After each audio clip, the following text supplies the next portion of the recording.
নমস্কাৰ বসন্ত Sharma astrology YouTube চেনেললৈ আপোনালোকক স্বাগতম জনালো। আজি মই আপোনালোকক এটি গুৰুত্বপূৰ্ণ বিষয় লৈ আগবাঢ়িছো। আশা কৰোঁ এই বিষয়কেইটা আপোনালোকে মনোযোগেৰে শুনিব। বিবাহত অশান্তি, বিবাহত মনোমালিন্য, বৈবাহিক জীৱন সুখৰ নহয়, লগতে বিবাহ বিচ্ছেদো হ'ব পাৰে। চাওক, আমি কিমান আশা কৰি এখন সুখৰ সংসাৰ ৰচনা কৰিবলৈ আগবাঢ়ি গৈ থাকোঁ, তাতেই নানান ধৰণৰ কিছুমান অশান্তিকৰ পৰিৱেশ হয়।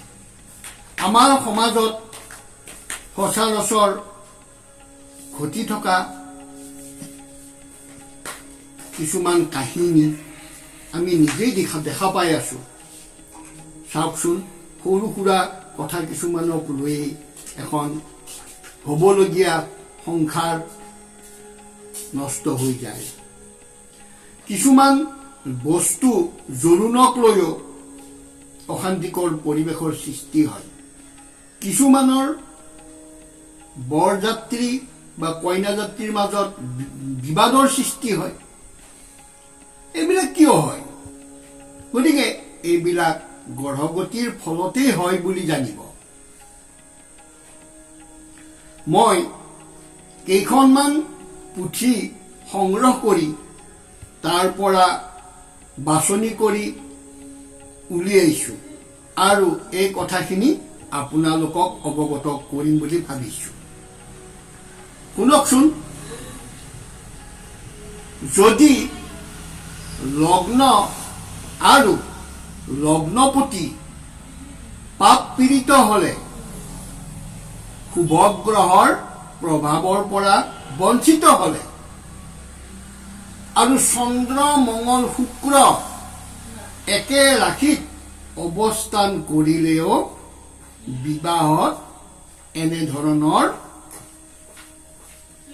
অশান্তি পৰিৱেশৰ সৃষ্টি হয়। আকৌ জানিব, শুক্ৰ দুৰ্বল হলে আৰু সপ্তমত শুভ বা অশুভ চাৰিটা গ্ৰহ অৱস্থান কৰিলে আৰু উক্ত গ্ৰহগণ পাপ পীড়িত হলে বিবাহ বিচ্ছেদ হোৱা দেখা যায়। আকৌ জানিব, সপ্তম স্থানত যদি দুৰ্বল ৰবি থাকি শনি বা ৰাহুযুক্ত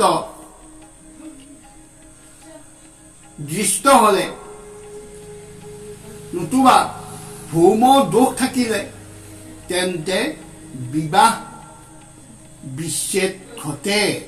যদি ৰাশি বা লগ্নৰ সপ্তমত বৃহস্পতি শুভ প্ৰভাৱ থাকে তেনেহলে বিবাহ বিচ্ছেদ নহলেও সেইখন সংসাৰত মনোমালিন্য ঘটে, বৈবাহিক জীৱন সুখৰ নহয়।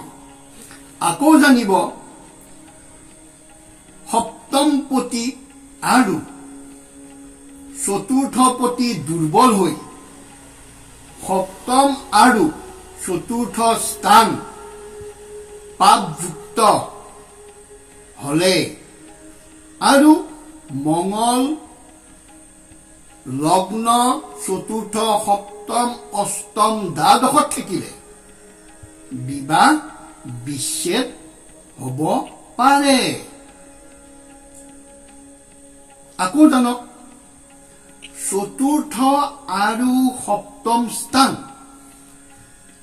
পাপযুক্ত বা দৃষ্ট হৈ মঙ্গলৰ লগত শুক্ৰৰ অশুভ প্ৰভাৱ হলেও বিবাহত অশান্তি মনোমালিন্য